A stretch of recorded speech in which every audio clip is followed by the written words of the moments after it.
I pledge allegiance to the flag of the United States of America and to the republic for which it stands, one nation, under God, indivisible, with liberty and justice for all. Would you do roll call attendance, please, Marty?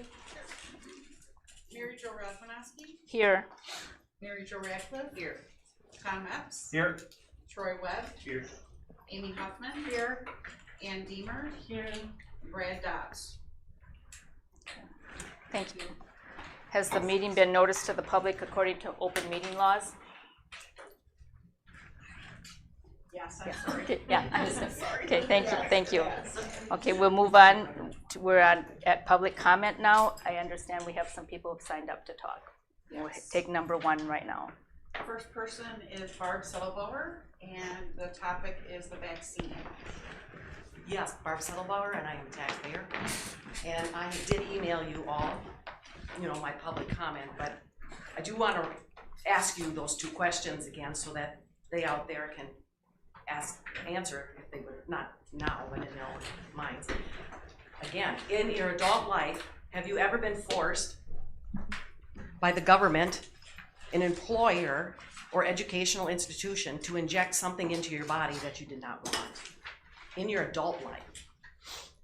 In the past, would you have allowed a healthcare worker, a doctor, a pharmacist, etc., inject into your body something you knew was not licensed, meaning it hasn't finished the trial process and it needs to make sure that it was safe? And I'm just here just to make sure that, just to remind you, I was on the board. There's a lot of things to read before your meeting or before a policy is passed. But just make sure that you read and research before you make a decision. And do not take the parents' rights for health from them. My daughter was on Ritalin when she was just a little kid. They told me, have you tried it? I didn't know nothing about it, so I put it on her. But I did not. I found that she was lethargic. She didn't hardly move. She was just not hungry. So I took it off. I had control of it. And I took her off of it because I had a really good teacher that worked with me. And I was very thankful for that. And we worked together. And she said, no, Barb, don't give her Ritalin. Because I sent her to school without it and wanted the teacher to see her for who she was, not Ritalin. And then she said, no, she just needs to be disciplined. And I said, thank you. So if parents could work with teachers, that's great. So don't take away the parents' rights. Most parents out there are intelligent and know what's best for their children. Okay, thank you. Thank you. Number two. Betsy Settlebauer, and the topic is vaccine. It's a Settlebauer night. Is this on or? So it doesn't amplify in the room, but it's connected to all the speakers that go onto the recording. Sweet. All right. First off, Betsy Settlebauer. I'm a parent. I'm a taxpayer.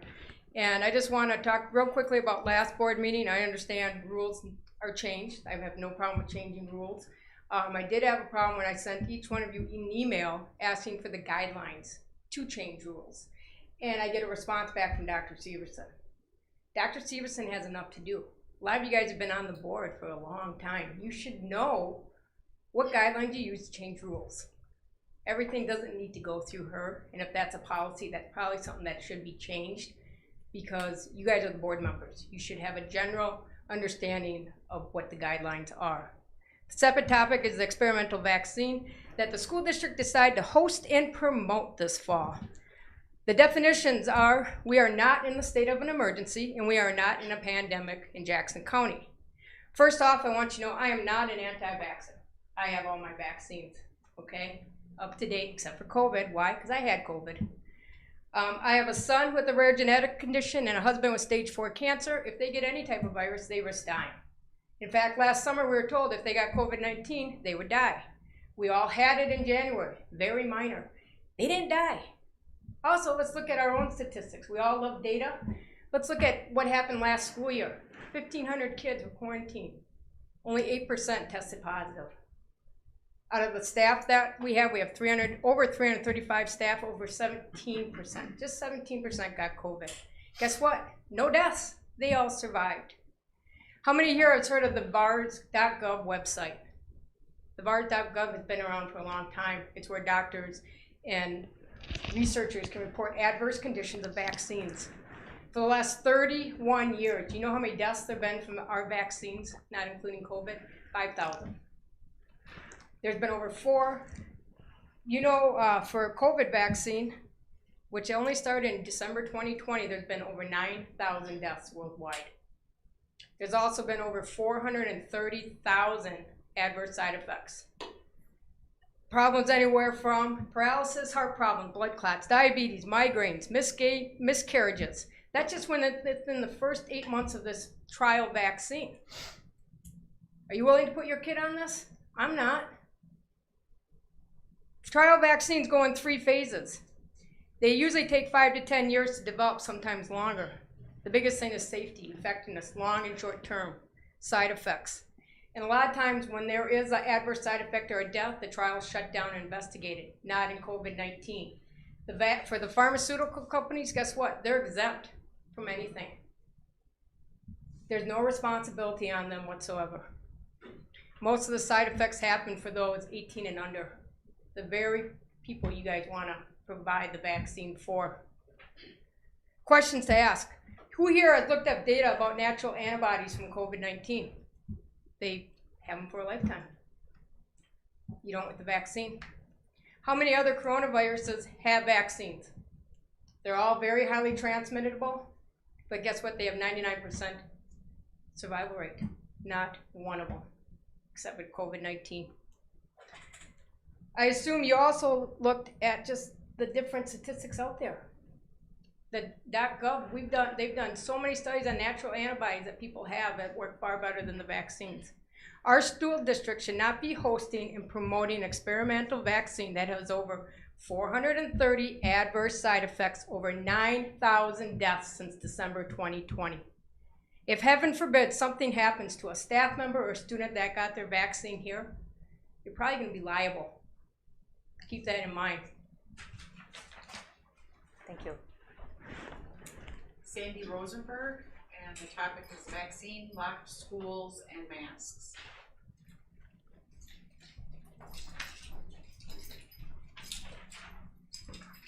Hi, I'm Sandy Rosenberg. I'm a mom and a taxpayer. I had 3 things to talk about here today. I'll just go through them here. Just a reminder, according to the studies, you've heard us quote and send you information on and such.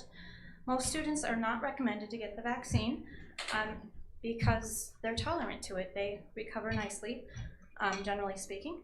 A concern I have as a parent, I don't know what exactly our laws are, and being a parent, I want to know. I don't know where to find all this information. So I have a concern. I'm wondering, are our children going to be offered this vaccine without our knowledge, without our consent? Do you have some way to let us know? I mean, as a community, sure there's other parents that are wondering the same thing. And then third, I wanted to reiterate what Betsy said. Why are we having vaccination clinics in school for COVID when the children should not be getting the COVID vaccine? I mean, there might be a very slim few, but they can go to the clinic if they need it. Or even if you had it in another facility that wasn't the school, that might temper some of the concern about the other parents may have, are our kids going to be coerced into this when it's not something they should probably be doing. My next concern is, when will parents be allowed back in the school buildings to eat lunch with their students, for swim lessons, etc.? I'm wondering why this rule wasn't released on July 1st along with the face coverings. My concern is, if I went to a daycare center that my child was at, knocked on the door, and said, hey, I want to come see little Billy. I brought him lunch and I just want to give him a hug. He had a rough morning and I can't come in. I'm locked out. It's like, why? I would be calling the cops. I'd be wondering what's going on. So I feel like parents should be allowed to come have lunch with their kids and come see their kids at swim lessons come check on their kid. Maybe they did have a rough morning. Maybe they just want to bring them, you know, a candy bar for snack time or something, you know, just check on them. And then the third thing I wanted to mention quickly is just a reminder, with the new strains being advertised on the media of COVID, that we need our fresh air, and that I believe with all our education and everything we have learned that we should keep masks optional. Those who feel fearful or feel safer in a mask should be fine to wear them, and those who feel confident and like they're healthy shouldn't be forced to wear them. Thank you. Thank you. If I may just respond to that. Sure. Just for your information, so the vaccine clinic is actually before school starts, so the only kids that would be there are those families that choose to bring their children. Absolutely no way we would ever vaccinate or attempt to vaccinate or talk a child into vaccination. That is 100% a family choice. We host vaccine clinics in our schools almost on an annual basis between the flu shot, as well as there's a booster between 5th and 6th grade that we sometimes host in our schools. And so all of those are parental signups 100%. So I just wanted to clarify, there's never any conversation of us circumventing the parental choice in that. Patty Jacobson would like to speak about agenda item 8.1 and school COVID testing. I'm Patty Jacobson, citizen of Black River Falls, a grandparent and taxpayer. I just wanted to share some thoughts with you about the school COVID testing. I don't know if that's been on your agenda or if anybody's planning to do that, but the DPI and DHS have a plan to fund testing for COVID in the schools. And if I were on the board at this point in time, I wanted to share with you some of the questions that I would be asking about that. So this is actually a provision of health care, and it should involve thoughtful consideration of the needs and requirements of such a program. In healthcare facilities and public health programs, medical oversight is necessary. Every public health department has a physician that oversees them. We have an advisor. I don't know if that's considered the same as a director. This medical oversight is necessary to ensure that the procedures follow all of the legal, medical, and ethical guidelines. This ensures proper testing, proper follow-up, and proper treatment plans. I don't know, as I said, do we have a medical director willing to take on that responsibility? Do we have someone like that who is willing to accept responsibility for the proper follow-up of testing results? Is there a treatment plan in place for those students and staff who may become seriously ill? Do you have a CLIA waiver? You need a CLIA waiver to do such testing. Which tests will you use? PCR, rapid antigen? As I mentioned in November, there are variations in sensitivity and specificity of each testing assay. And that means whether the negatives are really negative or whether the positives are really positive. Who will be trained to properly perform the test and manage the specimen if it's to be sent out? Testing technique and handling must be precise to guarantee the accuracy of the results. And what affirmative diagnostic procedure will be in place to confirm the diagnoses? A positive test alone is not an indicator of the disease presence. According to the World Health Organization, PCR assays are indicated as an aid in diagnosis. Excuse me. Healthcare providers must consider any result in combination with the timing of sampling, the specimen type, the assay specifics, clinical observations, patient history, and confirmed status of any context, as well as epidemiological information. That's a quote from the World Health Organization. To have an accurate diagnosis of COVID-19, a licensed provider should be involved somewhere along the line. This does not include school nurses who are not licensed to provide medical diagnoses, and that's according to the Nurse Practice Act in State Statute N 6.03. Will there be a protocol in place for a qualified healthcare provider to evaluate, diagnose, and treat, if necessary, the individual? And who will pay for that service? If testing is provided to minors, this requires parental permission, not a blanket permission for any time testing, but for each incident at the time. That's how we do it in healthcare. Testing results may not be disclosed unless there is a declaration of a state of emergency. So while the school is obligated to notify others that they may have been exposed, they must not in any way disclose the identity of the individual with a positive test, and that's according to FERPA, DHS, and CDC. If you're planning to consider this, I would urge you to review the information available on those websites, as well as developing a good understanding of the intricacies and accuracies of the various testing assays available and become very familiar with the HIPAA regulations. This information, and this is just my concluding thing, so if you're going to consider this, you might remember that the information on this disease is incomplete. There seems to be an obsession with the number of positive test results, but little reporting on the actual results related to the expression of the disease. COVID mortality rate in Wisconsin is 1.2%. That means that 98.8% of those who get the disease will survive. Would it not make much more sense to notify the parents that their child is sick and let them be responsible for any testing that needs to be done and any follow-up that needs to be done? We have ready access to testing in town. So although the money is there to do this program, it's not always wise to take the money. Think about the program. The last thing. The first 4 minutes are up. Since it's a new topic, I presume we're okay if you're moving forward. What does the board feel? How many more do we have on the list? 3. Okay, go ahead, Patty. Okay, so this is on the Wisconsin State Standards, and since you're discussing that tonight, I reviewed some of them. And there's a whole section in those standards regarding human sexuality education. And according to the state statute, and it's statutes number 118.019 parentheses 5, any school district that offers a human growth and development curriculum, the school board shall appoint an ad hoc advisory committee whose role is to advise the school board on the design and implementation of the human growth and development curriculum and to review the curriculum. Parents, teachers, school administrators, pupils, healthcare professionals, members of the clergy, and other residences of the school district shall comprise that committee. No one category of members shall constitute more than 1/5 of the membership of the committee, except that parents may comprise more than 1/5 of the membership of the committee. No more than 1/4 of the members of the committee may be made up of employees of the school district or their spouses or members of the school board or their spouses. I was on the school board 7 years, and I never heard about any such committee like this or received a report.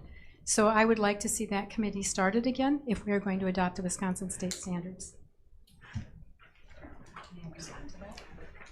Sure. So Stephanie Brigham has facilitated that committee. If you read further in the statute, it says if there's substantive changes to the curriculum, then you must pull the committee of the whole together. And so during those 7 years, my guess is there was not substantive changes. So we do have a committee. It is carefully comprised of all of those categories that you listed off. I can give you the people who met for that group last time. I know we have that in record, but that is only necessary for full board approval when there's substantive changes. And so small. So in 7 years, there's been nothing, SEL doesn't address any sexuality, none of that stuff. Agreed. SEL is very different than anything under the human growth and development. So I just want to clarify, the committee does exist, and I'd be happy to share the past membership with you if you're interested. Okay. I'd like the committee to meet again because I feel like there have been changes. There's at least changes in the presentation of information. The board can consider that. It would be Nicole's committee at this point, but Yes. it was Stephanie's prior. As you know, the board will not respond at this point, but certainly we will have it in discussion for the future. Okay, next. Nate Babcock. This topic is not on the agenda.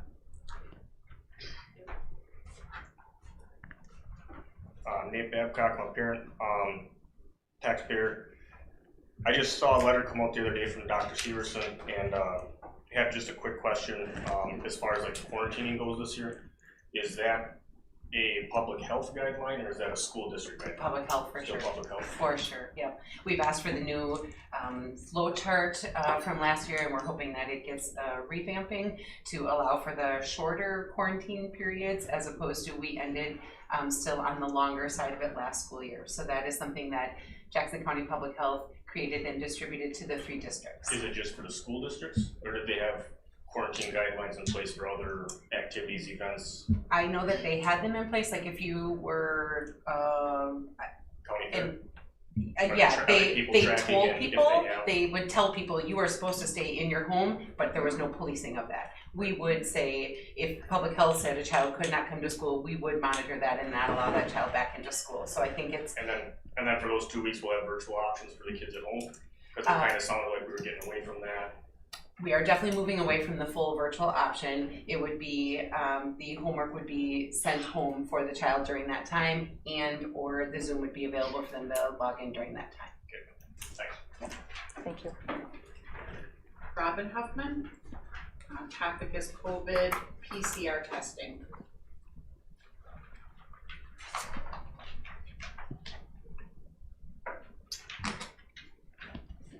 Hello, my name is Robin Huffman, and I grew up in Black River, graduated, and have since resided here. By profession, I'm a social worker and currently homeschool my children. And I was going to address some what I feel are concerning issues about the PCR testing process that is used to determine if an individual has COVID-19. These tests are used all over the world and in the US. They are also not FDA approved. Carrie Mullis was the biochemist, an American biochemist who invented the PCR technique, and he was researching retroviruses and HIV with this process in the 1980s, and these were used as research tools. In an interview, Mullis also stated that PCR does not tell you you are sick, and it does not tell you if what you have will make you sick. This test was not designed to test for COVID-19 some 30 years later. And I've read many articles indicating that the COVID tests are highly inaccurate, as in false positives. That means the PCR test indicates that a person is positive for COVID-19 when they are actually not even ill with COVID-19 at all. And a former scientific advisor at Pfizer, Dr. Mike Yeadon, has argued that the proportion of positive tests that are false may actually be as high as 90%. Dr. Thomas Seiler also stated that the answer to PCR is not yes or no. The result can depend on how many amplification cycles or cycle thresholds are used. In other words, the results are more dependent on how the test is run or amplified. An amplification rate of 15, which is small, could be negative for all samples. If the amplification rate is 40, which is high, then all samples from the same set might be positive. Dr. Thomas Cowan has also stated that if the cycle threshold is amplified to 60 times, the test result will be positive for everyone that's tested. Dr. Silas stated that the COVID test in use is recommended that the cycle rate be set at less than 35, and closer to 25 to 30 is better. Also, according to the Corman-Drosten Review Report, this is an international consortium of scientists in life sciences. They indicated that the tests being used are being run at cycle rates of 37 to 40. Some PCR tests only use these high cycle rates. They're not picking up live virus, but only minute virus particles. This creates false positives and more cases that are not real cases. Dr. Fauci admitted this in an interview on This Week in Virology in July 2020, stating that any test over cycle rate 35 is not finding live infectious virus, just virus particles. And contrary, on the CDC's website, it states that the PCR tests are used to identify and diagnose an active infection. And no wonder why we are confused with all the misinformation, in my opinion. The New York Times also reported that in August 2020 that in their study of testing in Nevada, Massachusetts, and New York, where labs used a cycle threshold of 37 to 40, that up to 90% of the tests are essentially false positives. An article published in the Journal of Clinical Infectious Diseases found that among positive PCR samples with a cycle count over 35, only 3% of the samples showed viral replication. This can be interpreted as if someone tests positive via PCR when a cycle threshold of 35 or higher is used, the probability that said person is actually infected is less than 3%. And the probability that the said result is false positive is 97%. Robin, you have 20 seconds remaining. In this case, false positive means a virus is not infectious or capable of transmitting the virus to others. In my research, I have noticed that the cycle threshold is not disclosed of openly. And I also wonder why doctors are not given this information when they are consulting with their patients. To me, secrecy is suspicious and it's not reliable science. We should also be asking ourselves, what is the actual purpose of these tests if they're all, the majority are false positives? It's kind of discouraging. And why is there no transparency? Thank you. Thank you. Sarah Pelican is next. All right, I had paperwork that I was gonna hand out, but I'll just email it to you all later. We have a petition going around to request that no COVID testing be done in the schools, because that's between parents and children, and it should not be a medical decision. The schools should not be making medical decisions for our families, and that includes testing them while they're in school. If they look sick, if they feel sick, send them home to their parents. You can offer the suggestion, the school nurse can offer a suggestion, but that's not your job to test our children. So I will email it to you later. So it was a second thing, it's just about education, and I just wanted to kind of give a little history lesson. By 8th grade, in the early days of America's history after the Revolution, there were 4 documents that every student had to learn backwards and forwards. There was 1 book that every student learned to read from and memorize large passages. Anybody want to take a stab at these? Okay. Magna Carta, the Declaration of Independence, the Constitution, and George Washington's farewell address were the 4 documents. And the Bible was the book that every child learned to read from and memorize large passages of. Anybody want to take a stab at why they learned from these documents? 2 words, history and morality. That's something that is sadly lacking in our communities today, and that is something that we need to bring back into our school education system. Noah Webster, the man who created the first American dictionary and helped establish a uniform American language to be used in textbooks in America, said, "Every child in America should be acquainted with his own country. He should read books that furnish him with ideas that will be useful to him in life and practice. As soon as he opens his lips, he should rehearse the history of his own country." This man spent 10 years making a synopsis of 20 languages in order to trace the roots of our English words back to their origins and compiled a dictionary of over 70,000 words. He used scriptures regularly throughout the dictionary to illustrate the meanings of these words. Our high school students are graduating and they can't even read now. Founding Father John Adams said, "We have no government armed with power capable of contending with human passions unbridled by morality and religion. Our Constitution was made only for a moral and religious people. It is wholly inadequate to the government of any other." Benjamin Rush, founding father of modern medicine and the Sunday school model in America, stated, "The only foundation for a useful education in the Republic is to be aid in religion. Without this, there can be no virtue, and without virtue, there can be no liberty, and liberty is the object and life of all Republican governments. Without religion, I believe that learning does real mischief to the morals and principles of mankind."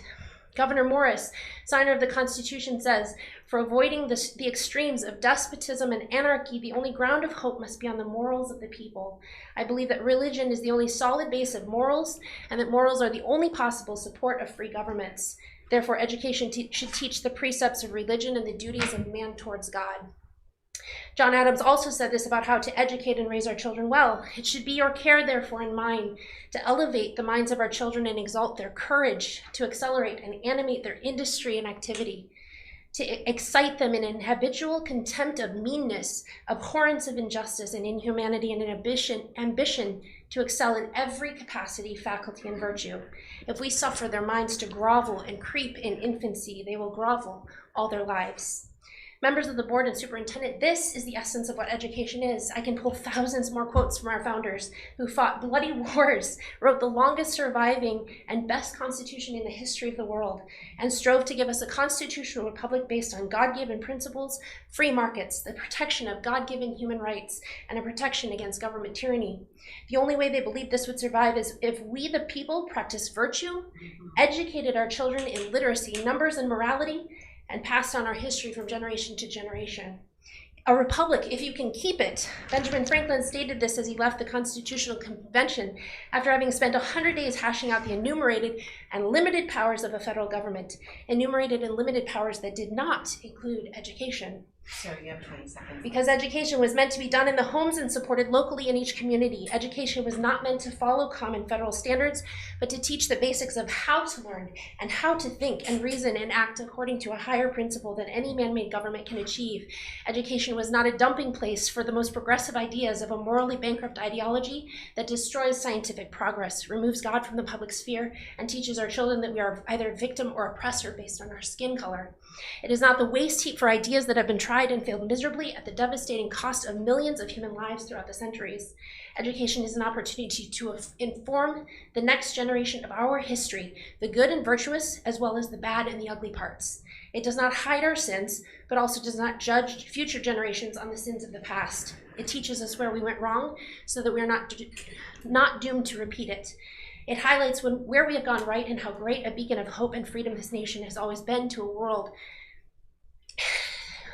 who sends its poor, its tired, its huddled masses to our shores in search of the opportunities we offer. It tells us that our opportunities are stepping stones. They are not the final outcome. What we do with the opportunities, no matter how small or large, is the decider of our future outcomes, not the next great government handout. It shows us that the lowest of the low and the highest of the high are equal under God, and that our rights to life, liberty, the pursuit of happiness, property, self-defense, due process, and more are given to us by an authority higher than government, and that we must earn those rights.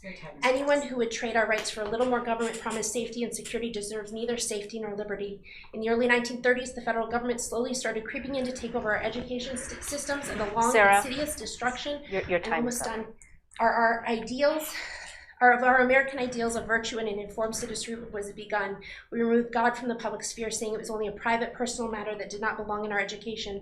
And at the same time, we saw a dramatic rise in teen pregnancies, drug and alcohol use, divorce, violent crimes, and more. May I please finish? How many more are? That's it, Sarah's last one. Okay, we are over our 30 minutes of our policy. What do you board members think? Okay. Thank you for your comments. Okay, we have lots on our agenda tonight. Thank you for the. Mary, may I make a statement for myself? Sure. Is that possible? It should be more than that. I wrote it out earlier today. It's my personal statement, not anything representing the board. The current political debate that we are witnessing is hurting our primary focus throughout no fault of anyone here. Some of us have been accused of taking the focus off the mission and allowing barriers to the education of children of Black River Falls School District and limiting the rights of parents and guardians of these children. I believe that the current climate transparency is clearly needed to ensure that every stakeholder and the needs of the students are being met. Current perceptions are barely tenable at best. The state and the CDC have muddled the waters for all involved. However, hopefully Jackson County Health will have a suggestion to offer the board for consideration in the future. The difficulty of understanding why certain courses of actions or inactions are being taken in regards to the use of facilities and other new policies are part of the issue. I acknowledge that none of these actions are against current policies and statutes. However, they can appear arbitrary and promoted by the Black River Falls School District as a whole. For example, hosting a vaccine clinic may not violate the policy or rules or state law or state DPI rules, but promoting it in lieu of other activities sometimes brings a perception of an agenda. I understand that this is a perception and may not actually affect any of the reasoning behind these activities.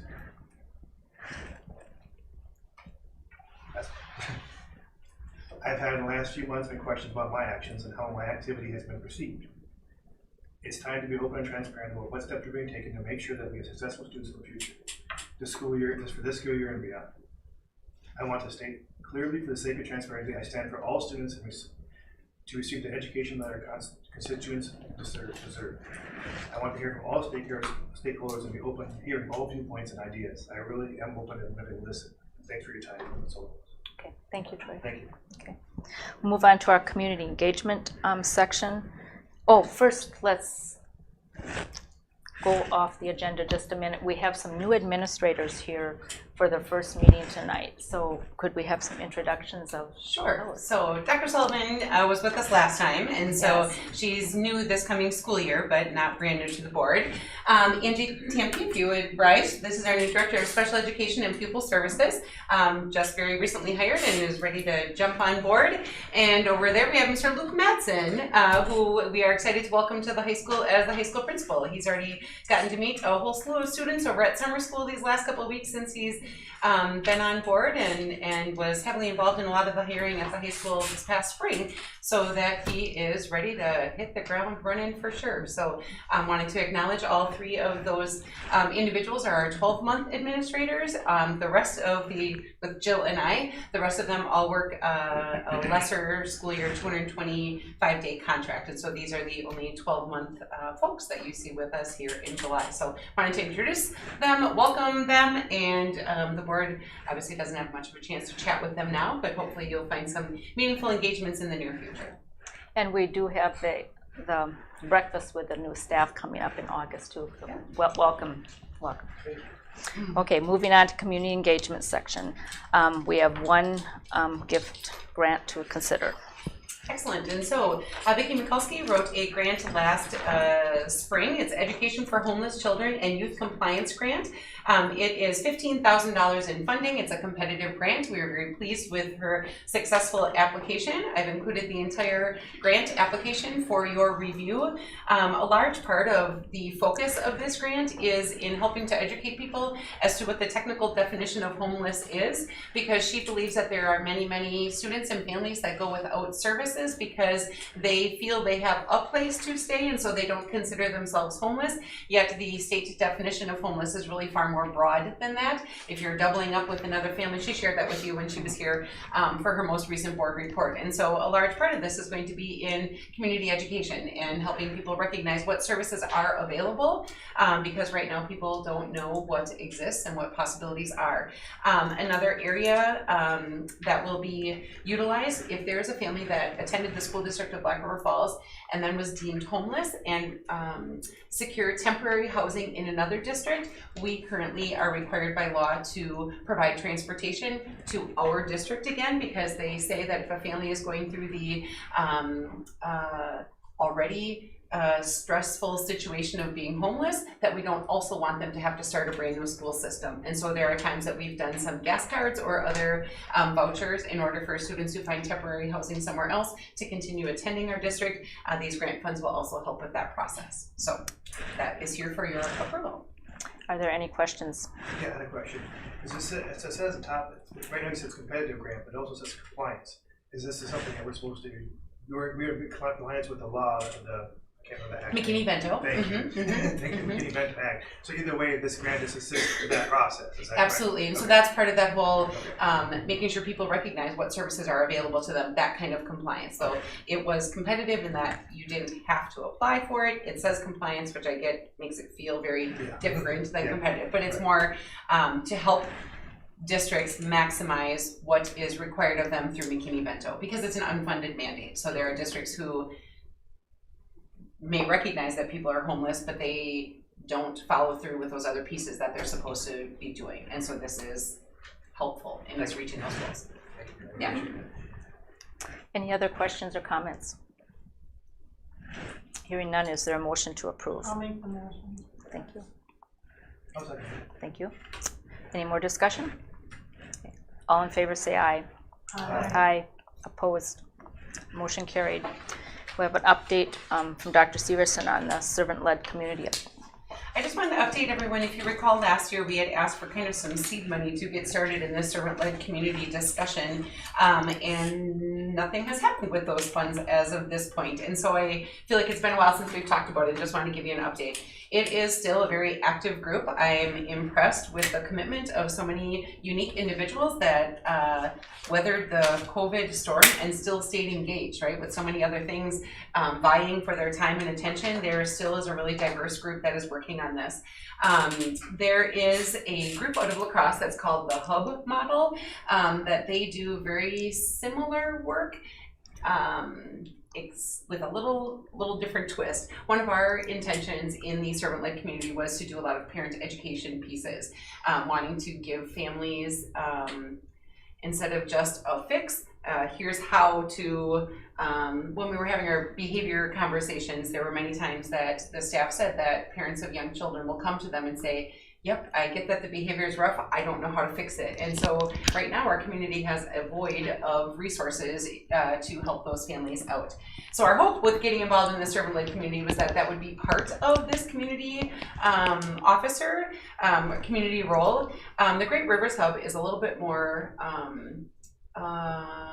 what's the word I'm looking for? They are helping assist to many medical appointments and helping people kind of navigate the system. So if you're referred from this agency to this agency, the follow-through rate is pretty low. And so they're saying instead of just referring someone from this agency to this agency, they assign a community health worker, and that person follows them to that next appointment to make sure that there's follow-through. So the idea and the concept is very good, and it still is talking about a resource center, basically someone that can help connect all of the dots. We're very lucky in our small community to have so many different organizations all trying to provide resources to families in need. When you think about the great work that Interfaith Caregivers does, there are other shorter term organizations that pop up to try to provide resources for people in need. There's the food pantry, there's the clothing shelter, there's all kinds of different organizations, but you have to know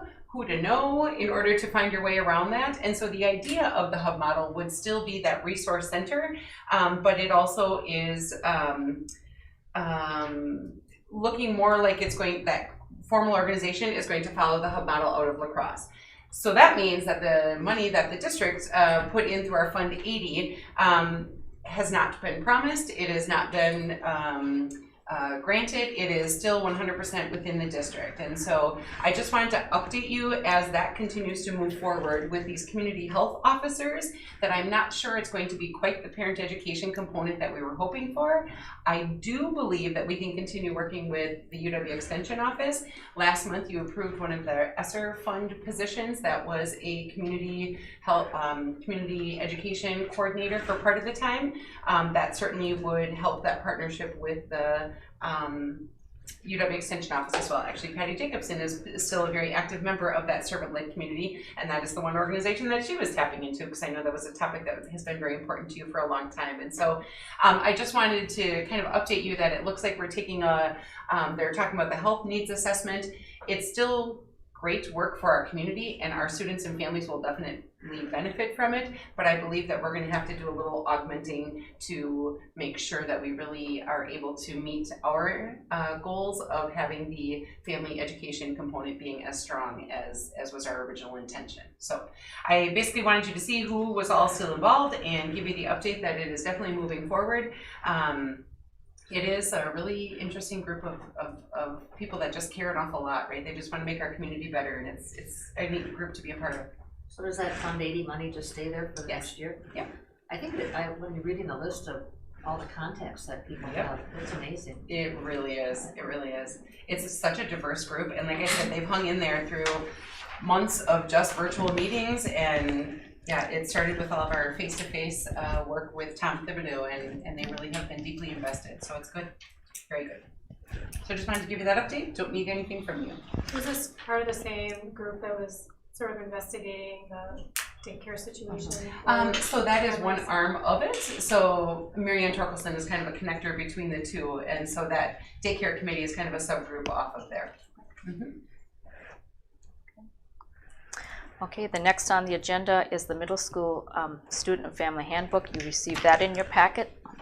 Mr. Nortman was very apologetic that he forgot to do the track changes, and I said, I think each principal has done that to you once, and so this is his one pass, and it can't happen again. And he was going to retype it and try to find it. I'm like, they're fine, it's good, don't. Yeah, so anyway, if you have any concerns, he's very open to that. He's out of state right now at his daughter's softball tournament. So I have a question. Yes. Obviously, we have always had a set number of sick days for kids, but now we're much more sensitive about what we keep kids home for because of COVID. So what does that do to that, you know, that 5 days or First your, semester, yeah. So state statute is 10 days for any or no reason is really what it boils down to, and that has forever been that state statute. Yeah. We do get audited on our attendance, just so everyone is clear. It's not just us picking fights with people. We get audited and says this kid was gone this many days. What did you do about it? During the COVID year, there was hardly anybody that filed truancy. So attendance just really, we still monitored, but it was very difficult to enforce because if a student was home because they didn't feel the family chose to not have their child attend face-to-face and they weren't logging onto the computer, we tried like crazy to make that better, but we weren't always successful. I would say that the middle school did a really exceptional job last spring, that they were at like the 35% virtual, probably as recently as January, February, and then the kids that just weren't engaged, they just kept calling, and finally they got down to like 8% virtual because the parents said, fine, I'll send them to school, because then they were engaging more when they were there. And so honestly, last year we just, in Jackson County, we had a conversation with the court that truancy was really going to be very, very, very difficult. I think we filed on 2 families that did almost nothing all school year. And so this year it is going to have to be, if it is, the thing that not all parents recognize is that if it is a medical appointment and you've seen a doctor, that note, we don't require you to do the note right away, but if there is a note, it doesn't come out of your 10 days. And so some families right away, if I go to the doctor, I get my doctor's note, it doesn't count as one of your 10 days because the doctor is saying you shouldn't have been at school that day. So that 10 days for any or no reason, unless it's excused by a doctor. So what normally happens is a family gets to the 10 days for any or no reason, or the parent saying, you know, we overslept, or got a headache this morning, or not feeling well, those 10 days, and then we write a letter at like 7 saying, it's only January, you're already at 7, you know, we need your help, and then we'll say any further absences need to be excused by a doctor, and then those doctor's notes can go above the 10. So I feel like if there's a COVID test, then those are of course doctor excused. Yeah, but you're gonna. It's messy. There's no vary signs. Because, you know, if my kid gets a sore throat, I'm not gonna be running him to the doctor to get a COVID test, but you don't want me to send him to school. Right. So, you know, you could have, those could pile up really fast. It certainly could. So that happens every year, but COVID certainly complicates it, certainly does. And so I feel like last year in attendance world, all bets were off. I feel like this year we'll take steps forward because more kids will be physically coming.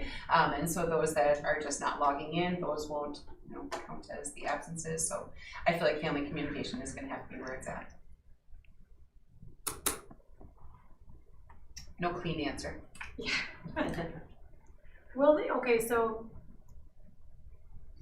Will they be able to log in to their classes if they're home for something really minor, but they feel like...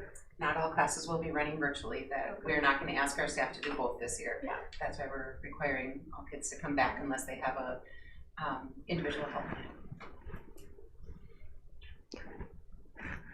Any other comments or questions about the middle school handbook? Make a motion to approve the middle school handbook as presented. Thank you. Thank you. All in favor say aye. Aye. Aye. Opposed. Motion carried.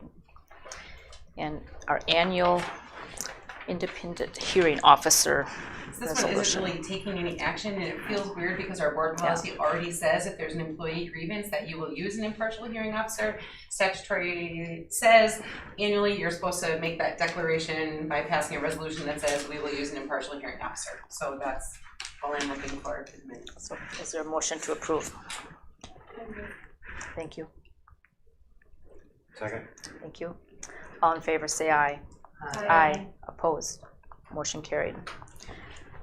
Now a discussion about our groundbreaking, exciting news. Yeah, so there's lots of little things happening inside the buildings. It's not as exciting as seeing like a whole, you know, open field get turned over to get dirt started, but our partners, Bray and Myron, are asking what we would like to do for a groundbreaking ceremony. Obviously the work has started at the high school in the boiler replacement. We think we're on time and on track that this fall the steam to hot water conversion will be done. But then we've got all that work happening at Forestry, and we've got the significant addition at the high school. So they said they are willing to do whatever we would like to. So I'm asking you,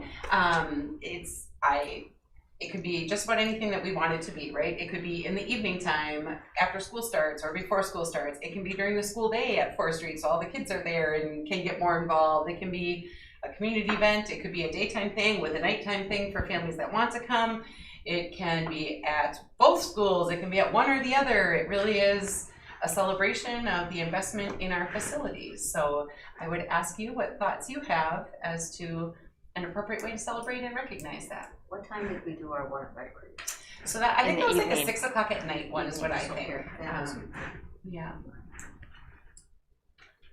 My general feeling is it kind of depends on how the community at each of those schools feel about it. The staff and the kids and maybe their parents as well, because they may have a stronger feeling about celebrating all those changes and improvements.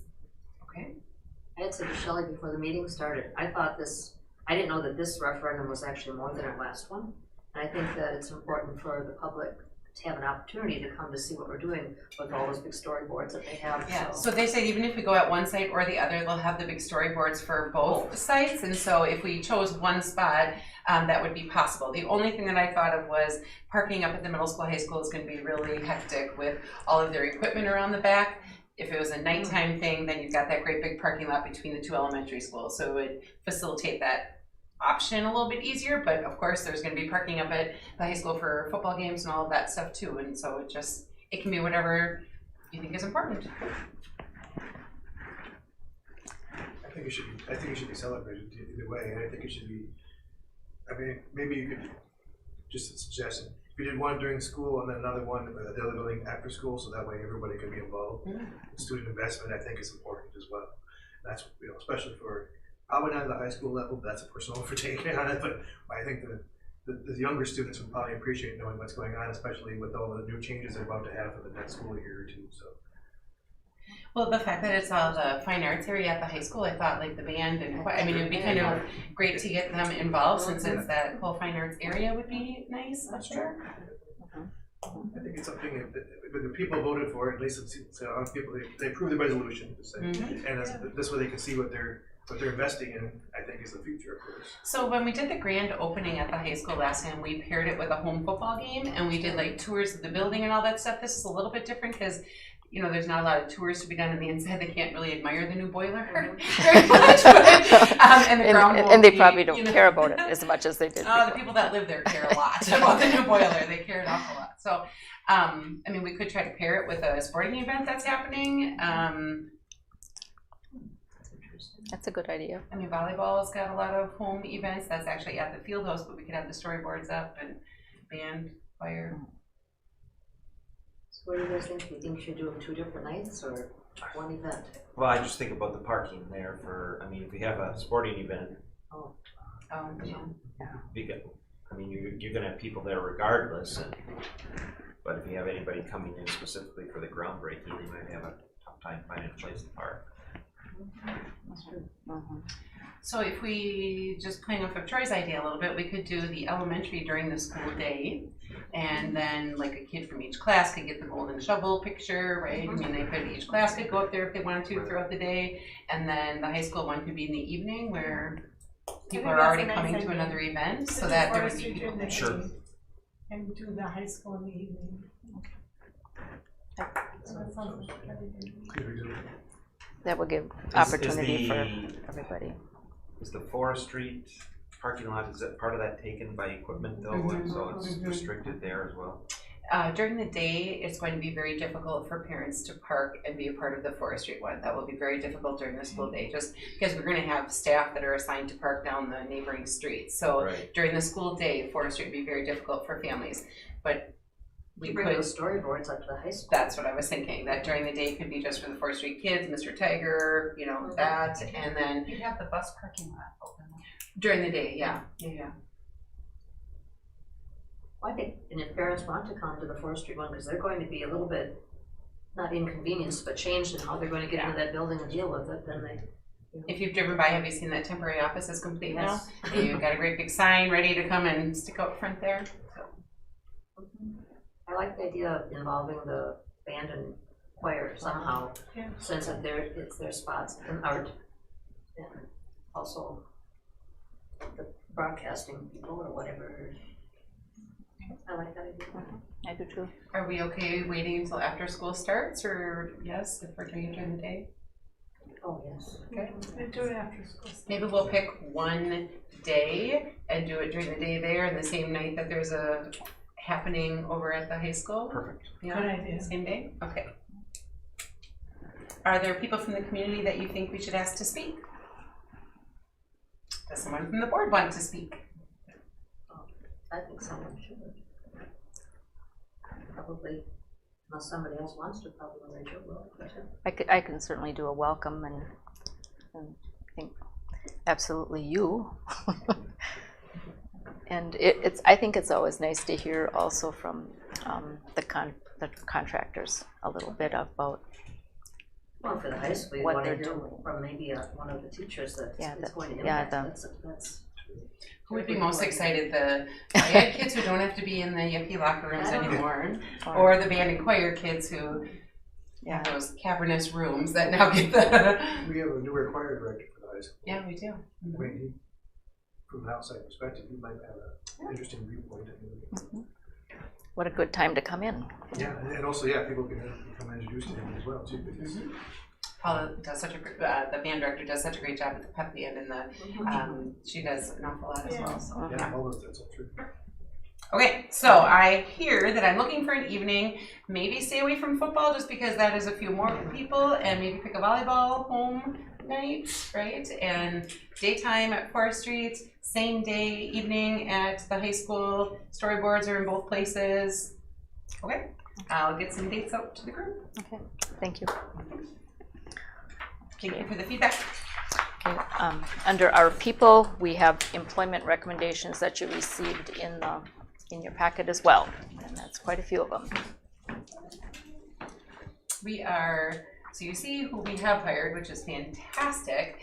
Unfortunately, we're still down a speech and language pathologist and 2 special education teachers for sure, and those 3 are very difficult to hire positions. There are a couple other teaching positions throughout, but those are definitely more challenging to find applicants for. Any questions? Hearing none, is there a motion to approve? I'll make that motion. Thank you. I'll second. Thank you. All in favor say aye. Aye. Opposed? Motion carried. Thank you. I know this has been a lot of work getting these people on board. Thank you. Under student success, we have the academic standards for 2021. I'd love Nicole to speak for a bit. So would you mind going to the? that was one. Yeah, thank you. So in your document or your packet, the academic standards are the same as what we had last year. There are new standards that were put out by Wisconsin DPI in ELA and in math. We have been looking through them, but due to the curriculum adoptions that we've been doing, we haven't done the necessary curriculum work to fully adopt the new standards in ELA. And also in addition to that, within the thinking of all the work that we're doing and implementation of the grade 8 strategies, which is part of what we think is driving some of those increases in scores that we've seen. We talked about it at the last meeting. Is there anything else you'd like me to address? Any questions? Again, they're unchanged since last year. This is part of our annual statute that we must formally adopt standards and post them on our website, so all parents have access to the standards that our curriculum is aligned to. Thank you. Make a motion to approve the academic standards for the 2020-2021 school year. Thank you. Second. Thank you. Any questions or discussion? All in favor say aye. Aye. Opposed? Okay, motion carried.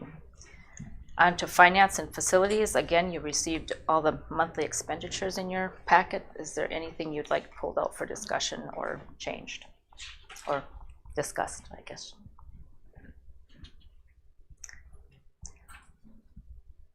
Tom looks like he's got something circled there. Are you? I'm just, every once in a while, I get compensated, and I just wanted to see if my name was in. Oh. Yes, Tom, you're in there. It was really a good check.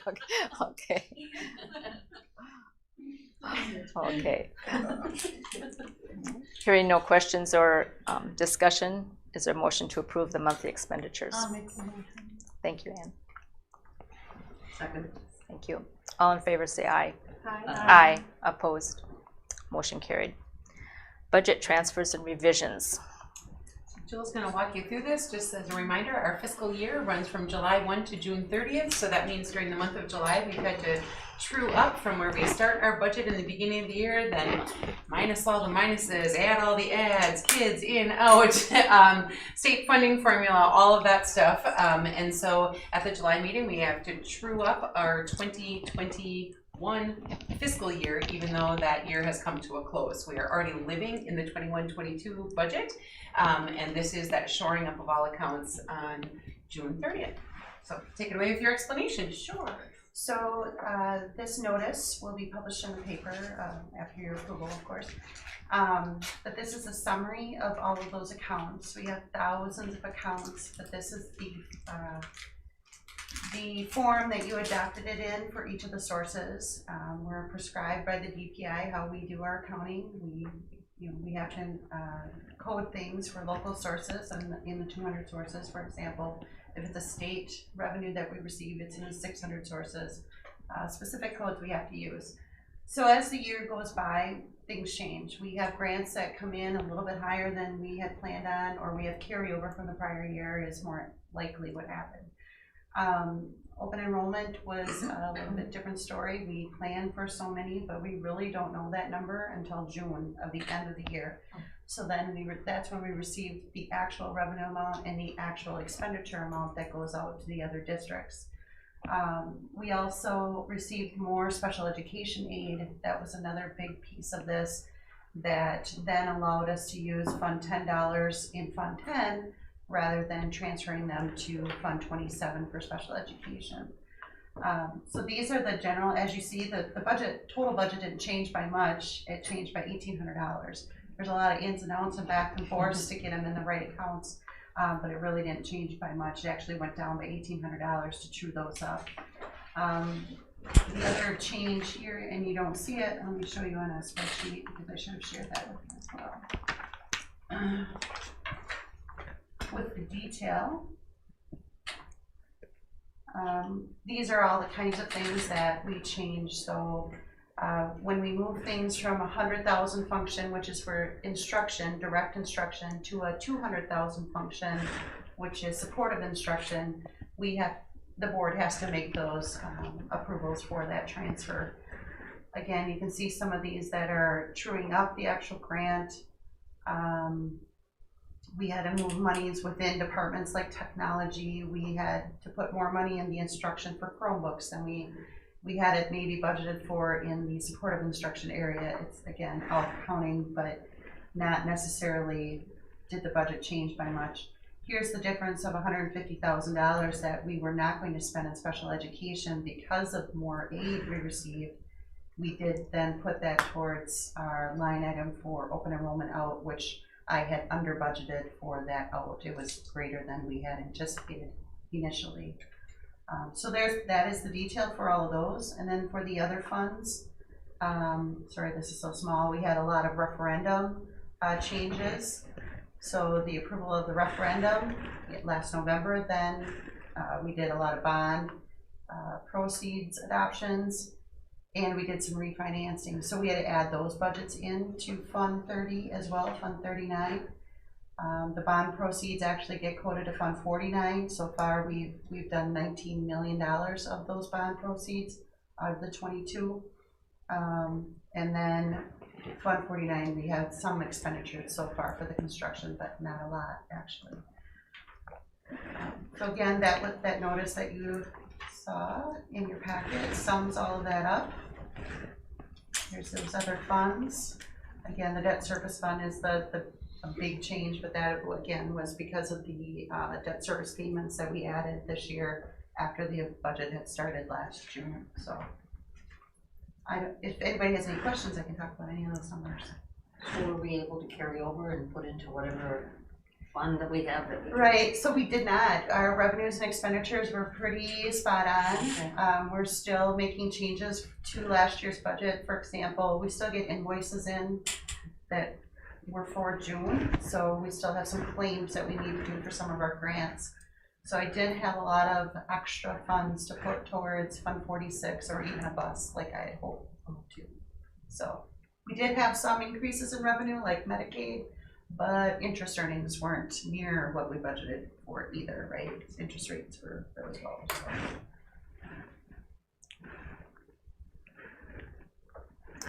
Any And questions? so the summary then, once approved by the board, would go into the paper. Published. Any questions?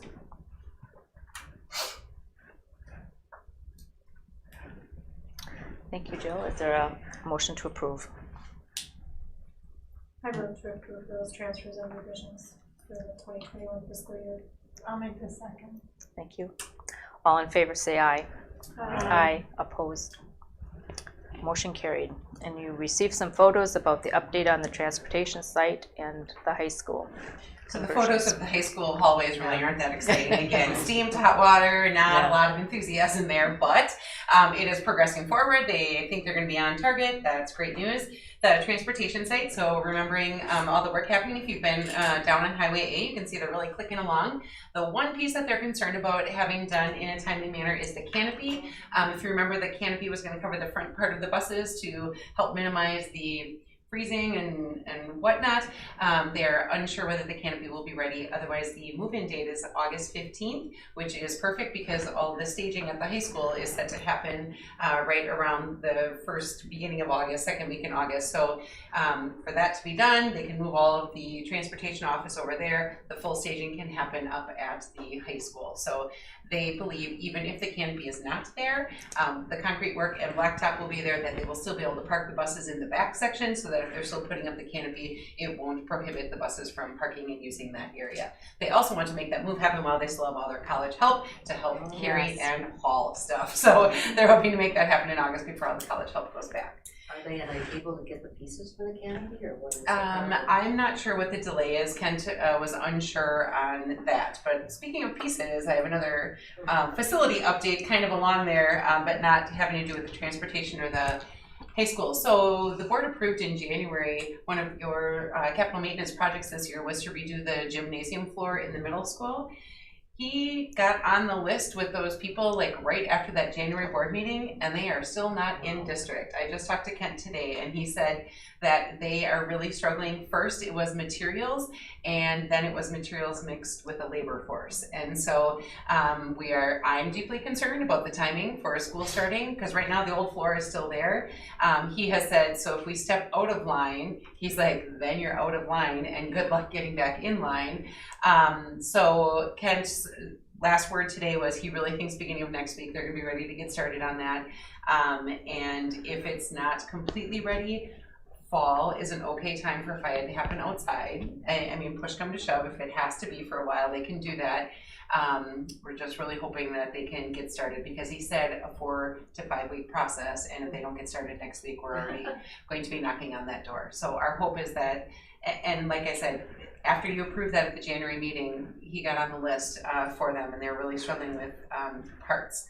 While we're talking gym floors, unfortunately our beautiful Red Creek wooden floor also had a leak on it this summer, and that roof, there's no reason for it to be leaking. He said that they've done all kinds of, it's never happened before in this spot. If you remember when we first built that gym, right by the doors, there was a constant wet spot. We had them come in and redo that floor several times when it was still completely under warranty. Now we're in year 6 over there. It's the middle of the gym, so they think one of the roof units, the rain was coming in like sideways and leaked down in there. The same flooring company that's doing the middle school is also the company that is doing that, and so it's an area, gosh, I don't know, from Troy to the front of my table. It's a area, but it's right up front in the teaching area. And so they're having that company come in and re-sand down that whole area, which means the painting, the refinishing, all of that stuff as well. So hoping when they get here, they are ready to get at it and get both of those gymnasiums for back to where they need to be. So why did we tear out the grass?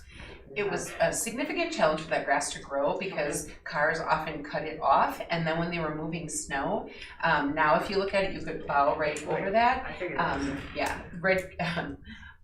Laura takes a lot of pride in what the outside of the building looks like, and she would always complain, grass won't grow there, there's too much salt in the winter, and then cars drive over it. And so anyway, they decided the easiest route was to just make it concrete, and then you can plow right over. Yeah, it's fine. And to be honest, it's always heavily staffed at the end of the day, and so some people would cut across the grass area, some people wouldn't, and so now it's going to be much cleaner for everybody to get around. So we will schedule our facilities tour for August. I don't know if you guys are interested in doing it, like an hour and a half before the board meeting and then coming here, or would you rather find another night?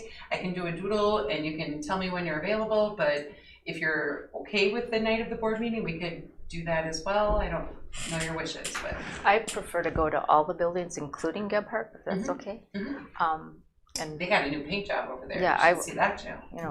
We see what's happening on the outside, but I would really like to just schedule a special meeting and make the rounds to every building. Preference? Okay. Okay. So I'll send out a doodle poll with the dates for that.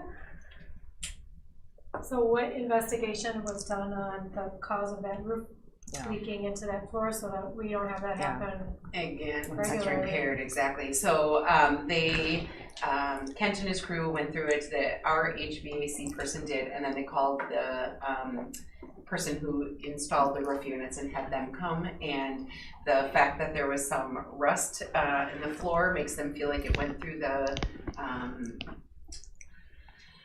ducts. The ducts, thank you. I couldn't think of the word right now. Yes, they made it feel like it went through the ducts, and so the roof unit people said that there was supposed to be something that stopped that from being allowed to happen, and so that repair work is happening as well. It's ironic after 6 years that this is the first time it happened, but who knows why or how, or because they didn't say that there's anything broken. They said that there just should not be a way for it to move from the roof unit into the ductwork. And so we have to pay for that, or is that their problem? It'll be partial insurance claim because we're 6 years out, unless they can get to the point where they are 100% sure something was supposed to be installed and wasn't. Right now, we are not at that point yet. For the last couple of days, they've just had all the fans on it because when we first put the floor in, that was the solution, that if you could dry it out all the way, it would start off very bumpy, but as it dried down in the cracks, it would flatten back out. That was not successful for us over by the door when we had that challenge before, and it still wasn't successful, but that's what we tried first. So they are still in the midst of that evaluation right now. Is that something the insurance company helps I investigate? hope so, Kent, yes. I'm sure they would rather not pay it, so they will likely help to get to that point. So. Shelley, I wasn't here in January, so what type of floor is being put in the middle school? It is, Jill, I need your help, I'm sorry. Synthetic or? Yes. Yes, it's not wood. It's not wood. Okay. It would have cost a lot more. Yeah. But this one has moisture issues, all of that stuff, and so there's another moisture. This floor was set right on top of concrete, and they think that's why we have so many moisture issues when it's really humid. There's a moisture barrier going to go down first, and then a new synthetic floor so that we eliminate the moisture in that gym. That's all I have for facility updates tonight. Okay, any questions? Okay, we'll move on to policy committee report, and we have a second reading of policies here, so for action. Employee handbooks. Anyone have any changes that they wish to make or questions from the first reading? Hearing none, is there a motion to approve? I'll make the motion. Thank you. I'll second. Thank you, Ann. All in favor say aye. Aye. Aye. Opposed? Motion carried. And under our reports, we have meeting minutes from last meeting. Any corrections on those or discussion? Is there a motion to approve? I'll make that motion.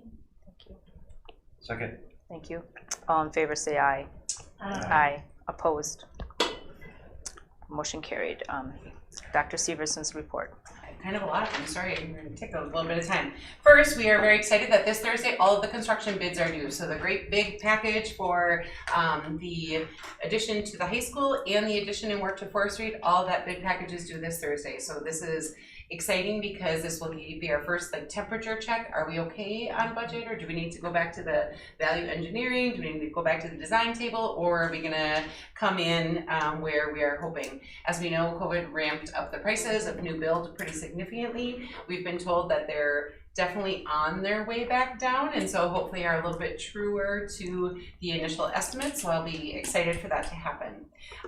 Last month you approved the ESSER 3 expenditures, yet we have not taken action on hiring any of those people because the state still has not put out the grant application for ESSER 3, so I just wanted you to know that.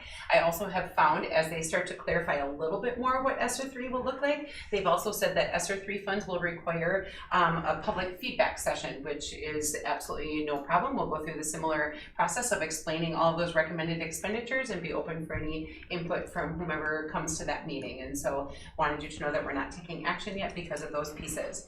I met with all of the school districts in Jackson County and the Jackson County Sheriff's Department and Chief Earl Lemieux from the Ho-Chunk Nation Police Department to talk about the SRO contract. It is a 3-year contract and it is up for renewal this year.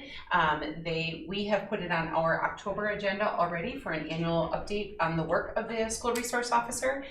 They asked if it could be on an automatic renewal, and I said that I didn't think the board was ready for that just yet, that we would prefer the 3 years, and we have asked for some specific data points from the report out to each of the 3 school boards on an annual basis, like how many calls are they responding to in each one of the buildings, how many home visits do they do, how many investigations do they do based off of something that happened at school.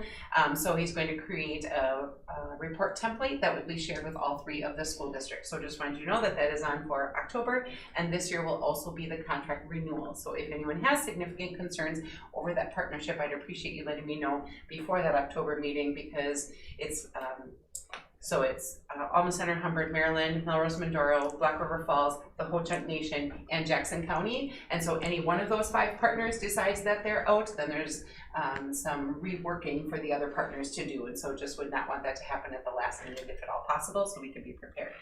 Wanted to let you know that there's a grant being written for both the county and then a separate one for the town of Alma to expand broadband capabilities. And so I wrote a letter of support from the school district.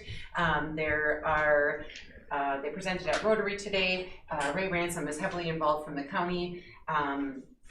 There's a lot of funds available right now, but they're highly, highly competitive grants. And so they were asking for both a letter of support and a financial contribution. I did not offer any financial contribution because this group hasn't talked about that at all. I know one of the other school districts is planning on using some of their ESSER funds for that. We have already allocated all of our ESSER funds, and so again, didn't bring that forward, but wanted you to know that I wrote a letter of support, and I talked heavily about the challenges that we had this past year when people who live right in town had no problem with their connectivity, but the further you got from town, you had to make choices as to whether dad was going to work that day or whether the child was going to be online, or kids would have to take turns attending classes because they couldn't possibly have 2 on at one time. And so we're hopeful. I heard today that the estimate, they're talking about fiber to your doorstep, which is like the premium, that's like the gold standard, is fiber door to door. To get fiber door to door to all of Jackson County is like $19 million. Like, it's obnoxious. So part of the solution that they are considering is adding 3 new cell towers and upgrading like 6 towers that currently exist, and some of those towers would have additional capabilities. But the fiber is preferential, but it's also extremely expensive. And when you think about it, they do the greatest service when there's a lot of people living close together, and then it just gets so much more expensive when you go out. But something else that I thought was disappointing, so in Black River City, most people have either Spectrum or Charter or CenturyTel. None of those 3 even put in a bid for the work. Like, they are getting enough work from those people that live close together. They didn't even want to put in a bid for the far reaches, which is disappointing. And the best that could happen is that, so Bug Tussle is the one that is willing to do the farther reaches. If they came in and were so competitive that the other three would have to lower their rates because someone else came, that would be the ideal, right? If they're not even going to bid on such a big project.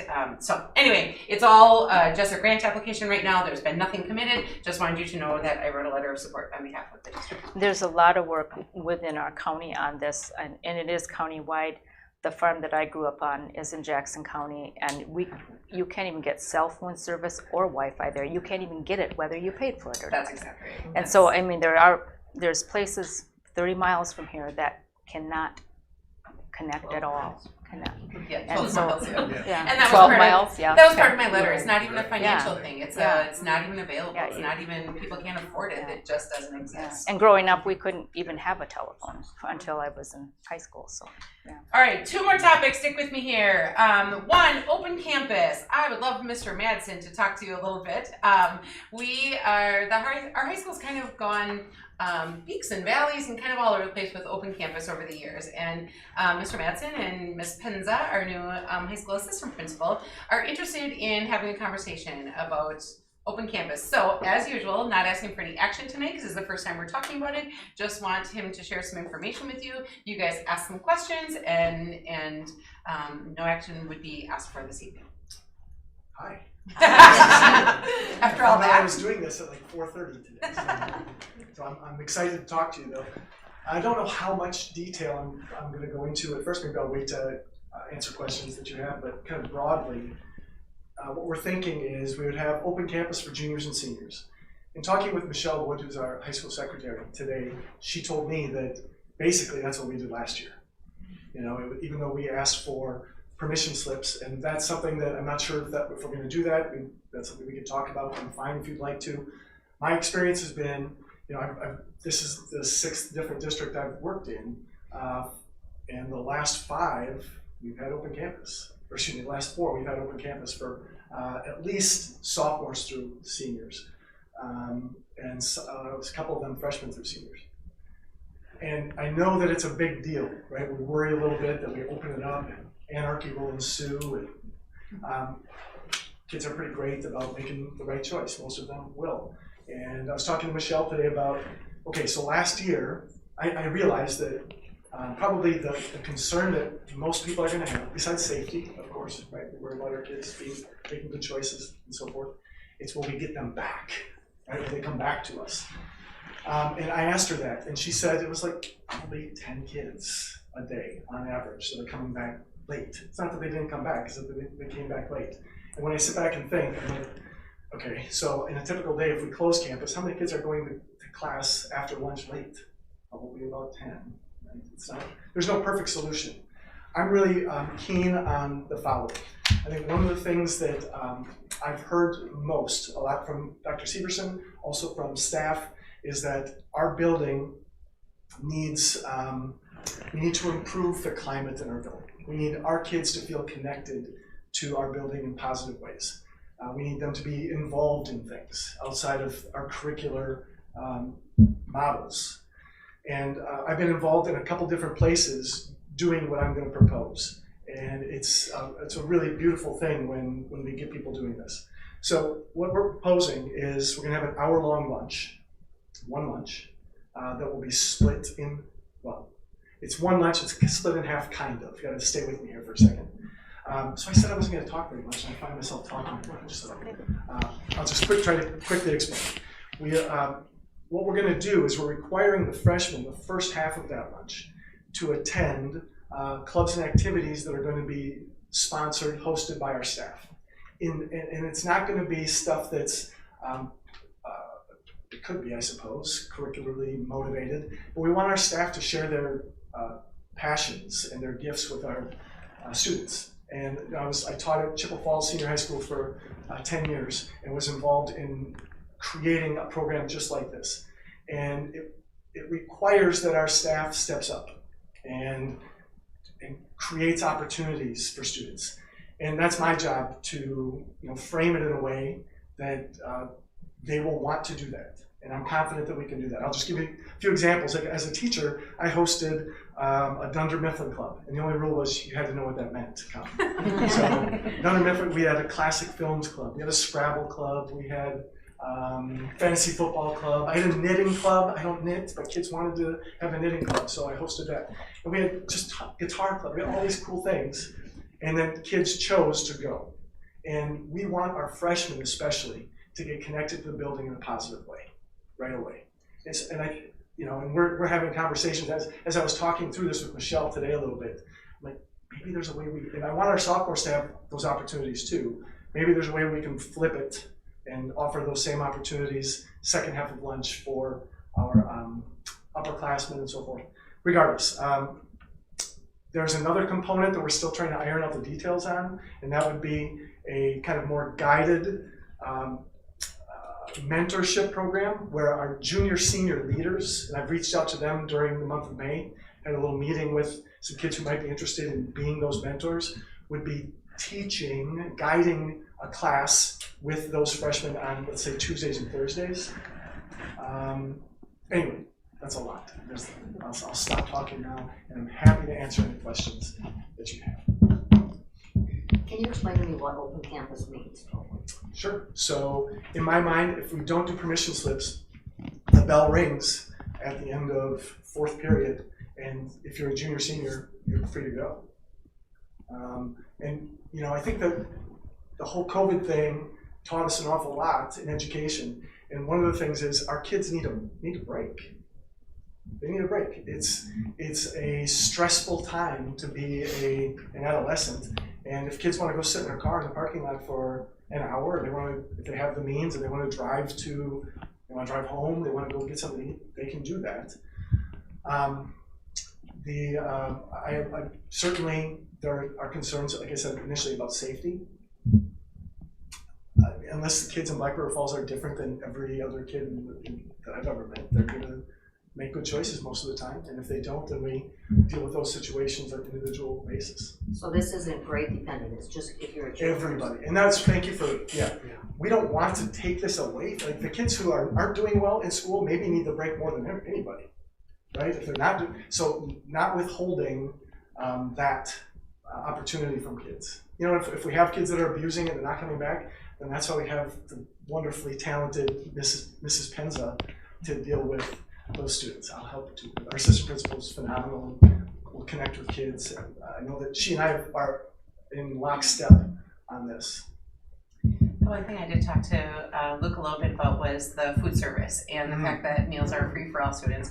I would imagine it's going to be very possible for Connie Sieber to create some sack lunches, that if the kids do want to go sit in their car, do want to go to the park, do want to whatever, they could grab their sack lunch first and then go do that, and so it would still be provided a school meal. I would imagine that will be a pretty easy to make happen thing. And one of the things that's going to be going on, I talked about these other clubs, these fun clubs. We're also going to have all of our school-sponsored clubs during that time as well. Because if you have them outside of the school day, it becomes an equity issue, right? The kids who don't have the means to get to school to join whatever club are just out of luck. And by having it during either one of those lunches, those first or second periods of that big block, we create opportunities for everyone. It's a lot different than when I was a student. The question we always had was we could have open lunch, but there was a liability issue. And that's what I was curious. I'm not sure how that applies nowadays, but I mean, I know COVID kind of made a lot of exemptions to a lot of these things, but now we're talking about letting students go while they're still considered a student, active student at that time. I'm sure you guys are considering that legals. So pre-COVID, we did allow students to leave, but it was with parent permission. Right. And so if they had earned privilege, then they still got to leave during lunch. And so parents knew, here's the bar, your kid reaches that bar, they are free to go during that time. Last year, because we wanted to reduce the number of kids in the building during lunch for space reasons and social distancing, all that, we opened it up for juniors and seniors. And so there are documents parents can sign that would say, I recognize my child my child has my permission to leave school from this time to this time, and so that takes care of that legal side of it. So final most likely it would be permission slip driven then most likely, because then you have parental acknowledgement. of them leaving the facility. So next week is the WASD Legal Conference, and this is on my list to ask while I'm at the legal conference. What steps do we need to take to make sure that we are covered? Because, as you said, school districts all across the state, the country do this. Ours has always been availability of places to go, right? And I was a little twitchy about potentially letting sophomores go because so few of them drive. That means that they're jumping in a car with somebody else. And from when I was in high school, I had a big car. I could take all my friends. But now with the rules over the first 6 months you have your license, there's just a lot more heariness involved with the younger students. And so that's where we landed at the juniors and seniors because they're older and typically have the part of the license. issue was it was a small town like this. There was only limited facilities that students couldn't attend. For food, there wasn't many choices. So that was a big part of it. And then the traveling distances too. Sure. Was all part of it. And the last thing I had to ask you about was with the clubs, is there any opportunity for letting outside people come in? Because there was a mentorship program that was piloted. Absolutely. And that's something that can be part included of that. in that. You probably aren't aware of that yet, Yes, but absolutely business partnership yes, for yes. certain. Sounds Yeah. amazing. Yeah, that's exactly the type of thing that he was talking about still being allowed to happen. Absolutely. I would imagine that if the student is 18, they don't need parental. Correct. We're just thankful they still come when they're 18 and work towards that diploma. Well, I am excited about changing the climate in high school because I know it's been, I've heard it's been lacking for some time in certain areas, so I'm excited about that. Great, no pressure, right? I don't know. I'll tell you what, Shelley referenced this earlier. I've been able to spend time last week and this week with our students at summer school. So awesome. What a great group of kids. And these are kids who are credit deficient, and just in talking with them, having an opportunity to visit with them about their experiences and just their lack of engagement in our building, and talking to them about why that is and what we can do differently, and explaining kind of what my vision is. I'm really hopeful that it won't be perfect, right? Because we're humans and it's never gonna be perfect, but I think it's gonna be better. And so just thinking about summer school credit recovery, how many students this week did you get to check? Well, not as many as we Okay. this week, but I was gonna say last week. So in the past, we've run summer school for 2 weeks, and we were down to the 20s that were coming, and that's when we decided to outsource it to WTC. And then we had a very, very small number. We knew that we had to increase our offerings this summer because of the lack of engagement during the COVID year. We had 80 kids we had 4 weeks, 80 kids, 70 kids, 75 kids. I mean, the number of kids that are sticking with it for that whole week and gaining credits is unbelievable. So this is the 4th week, so if it's down a little bit, we are still light years ahead of where we have been. Our staff that's out there working right now is phenomenal with these kids. Just meeting after spending way over their contracted time today, talking about strategies to, okay, we've got these 7 kids that need US History B, let's get them all together with Eli tomorrow. And that's, just really thoughtful, and so impressed with the commitment of our staff for those kids. Didn't mean to make you interview again tonight, sorry, it's just good information. Well, let's talk. Any other questions, Mr. Madsen? All right, thank you. Thank you, like the energy. My last topic for admin report was the best way to review Robert's Rules of Order. So as I shared with all of you, there have been some, I made an incorrect interpretation, but there were other actions taken that we just let happen. So I guess, a few things. As we heard, we don't have to make our agenda as clear as action needed. I guess I feel like the purpose of the agenda is to be as transparent as possible. So I think the more information, the better. Otherwise, I feel like everything could be listed and you decide if there's going to be action taken or not. I'm not sure that increases transparency, but I'm just curious what the thoughts of the group are. Well, I think it's nice to see action needed because in the preparation for the meeting, as myself as a board member, I have time to prepare more time where I need to. So I would ask that action needed stays on the agenda. And I also think it's nice for the general public to see where the actions are going to be. I actually had a community member who was here ask me another time, is that going to be action or just discussion? And I said, just discussion this month. And so that was part of their decision making as to whether they came to the meeting or not, because they knew no action was going to be taken. I would like to see action needed also on that. Was the difficulty if we don't have action needed though, and we do just kind of discuss, we cannot vote on that item? That is how the precedent is set, right? And so it's kind of self-policing though, right? Because the feedback that we got from the attorney over the last scenario was the board could decide whether that was a valid motion or not. So, you know, specifically talking about the WIA protocol, the agenda didn't say WIA anywhere, so I feel like that was maybe a bit of a stretch, but I know how we got there, right? It's well-intentioned people trying to have good discussion, and so I recognize how we got there. So it's self-policing is what it is. There's no Robert Rules of Order police that are going to come. It's just that if we start to be casual with some things and then somebody has a concern with something that happened, it's like, well, we can't bend the rules when it works for somebody and then be strict to them when it doesn't work, because then we're just... It's kind of too wishy-washy. Well, the issue is that, it restricts the meeting's agenda completely when we do action needed. That's okay, as long as if we're all stick with that. Like you said, we have to keep that was isn't that what the attorney said? Self-police, right? Yeah, he absolutely said that. Absolutely said that. So I would say, what's the purpose of publishing the agenda 2 weeks in advance?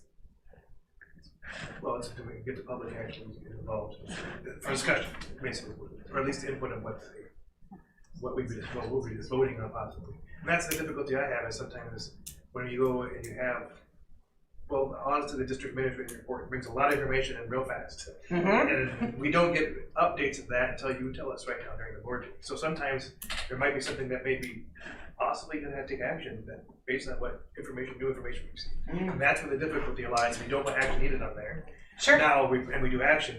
And it's not even noted because it's in the district. So let's just play that through. What could happen, so let's say something that I said tonight, well, let's just take the open campus. Let's say that somebody felt strongly about that. When we get to future agenda item notification, you could definitely say, I'd like us to talk more about that before anything is done, and then we could decide if we need to schedule a special board meeting to make that happen in a more timely manner, right? So that would be a way to catch those things. Shooting into another meeting, so that's what we have. Absolutely. As long as we're all understanding that, that's what we're. Absolutely. That's what I was kind of looking at, because we didn't do that before. That's where we got into the okay. So okay. Yeah. And then the last question I have is, how do we decide if it's action needed? If a board member says we get the initial draft and we say, hey, can we add an action item, that's something that we can Absolutely. That's within the rules that we can only do that. Anybody can bring that up, I'm sure. Absolutely. So right now, the stuff that statute says I need a board vote on, that's what I for sure put action needed on. Or if there are things that I know you have shared that you feel strongly about, I put action needed on. But that's not any gospel. That is my best estimate and a conversation with Mary Jo. So when that initial agenda comes out, now it has to be even earlier. The Banner Journal just upped their, it used to be Friday, now it has to be Thursday by noon, so that initial agenda will be out even earlier. At any point in time, you guys can say, I'd like to talk about that. And so that is a good point of order to discuss, that if you hear something that you're uncomfortable with, you should say, I'd like to have more discussion on that or take action on that before anything happens. So part of the challenge with the district admin report are these are all things that filter in after that agenda has to be at the Banner Journal. So that's like, today's the 19th, that had to be to them like July 7th or something. I mean, that's a lot of time from when it has to be to the Banner Journal before the meeting comes. And so that's where I get that district admin report from. But even if it says action needed and we hear something at the meeting that we're not comfortable taking the action, we could do something that says, no. You can table it. Somebody could make a motion to table it and not take action. So I feel like the purpose is maximum transparency, but then flexibility for the board is what you're looking for, right? Yes.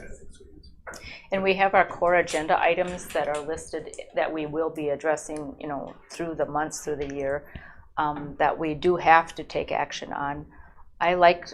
As the leader, I like to have the action listed there, just so we have all the information that we need. I mean, if we get little pieces from the administrator's report, same thing that happened, we may not have all the information to make an informed, responsible legal decision.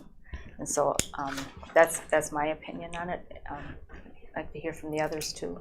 What do you think, Amy?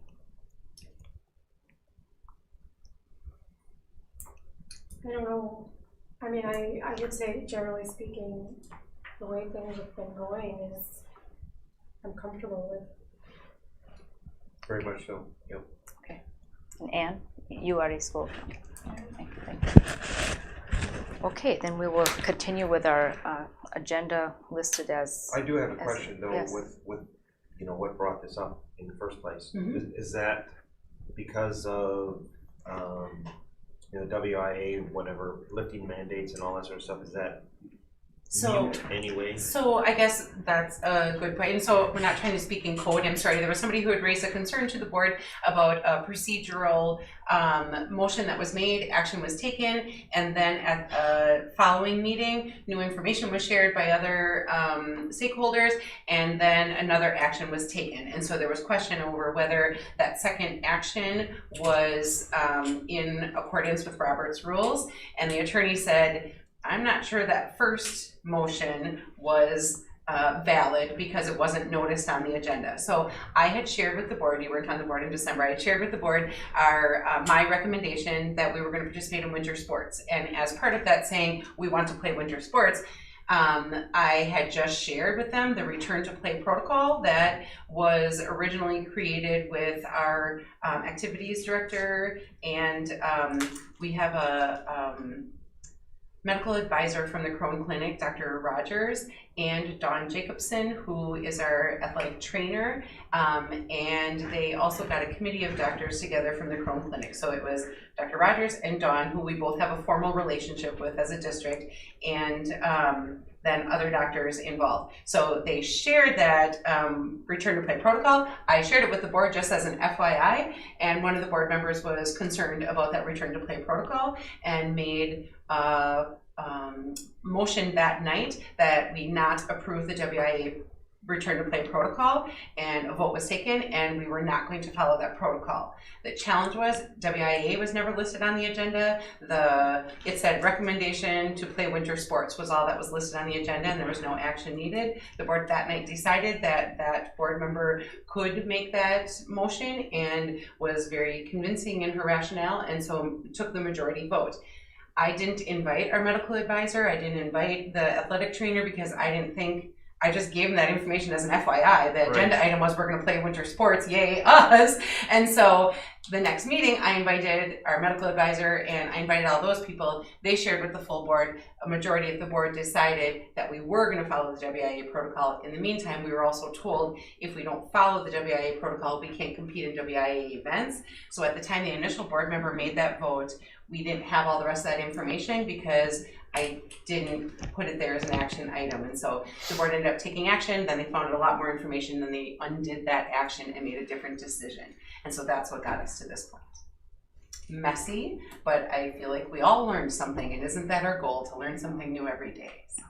I guess historically, we've followed the Roberts rules for small assembly, and when I first got on the board, it was brought to my attention by students even. I mean, if you go to any of Brad Markart's meetings with FFA, it is Robert's rules right to the T, and no discussion happens before a motion, where when we try to actually enforce that to be an example for the students, the board wants to discuss before a motion, and that's allowed in small assemblies. So, I mean, we have a history and past practice of being a little casual with this, and so after being criticized for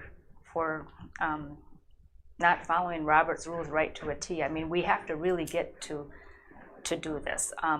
Small assemblies is a bit more casual, but I'm okay with what we're doing here, and it sounds like everyone else is. But we will follow closely and not be so casual with it, and understand. We certainly want to include community engagement. I mean, all boards want that, and just from being on the Wisconsin Association of School Boards, it's been communicated throughout the state that there's much more community engagement this year than any other year ever because of the divide in the COVID issues and curriculum issues and just what's going on. And so we have to really get community engagement under, keep encouraging that in a positive way, and be transparent as well as following the rules that we need to. And so I put it on here wondering, do you feel like we need some more information about Robert's Rules of Order for small assembly, or do you feel like we... Is there any official documentation the school district can provide us about Robert's Rules? Yeah, So of course. Is there a resource that's available? So as far as the school district can provide, we have policy that says we follow Robert's Rules of Order for small assembly. I can find you a resource on Robert's Rules of Order for small assembly. That's online, and I have to purchase it. I'm like, I don't. No, you don't. and so then I was reading the one, like, trying to get at this, the Robert's Rules of Order for Dummies, right? Like, I don't need it that fancy, just tell me what's supposed to happen. Because again, we can be casual and inclusive, but then when somebody is accusing misconduct because we weren't following the rules, well then we have to follow the rules, or we can't hold somebody to rules that we haven't agreed on. So that's really what it boils down. And if we would like formal training, that is available through Wisconsin Association of School Boards, or I actually have that book, Robert's Rules for Dummies, if anyone wants it, and we can go either direction. We can have a formal training or just do some self-study on it. Well, why don't we do self-study, and if we still want to have discussion further, we can decide that later. Yeah, that's fine, as long as the resources I see a lot of head shaking, so okay. Thank you for the discussion. Okay. And then if not, we can have FFA come and train us. They're not for small assembly. Yeah, Mr. Marker. They don't do small assembly. No, they don't. They are right to the T. Okay, thank you. Thank you for that discussion. I appreciate it.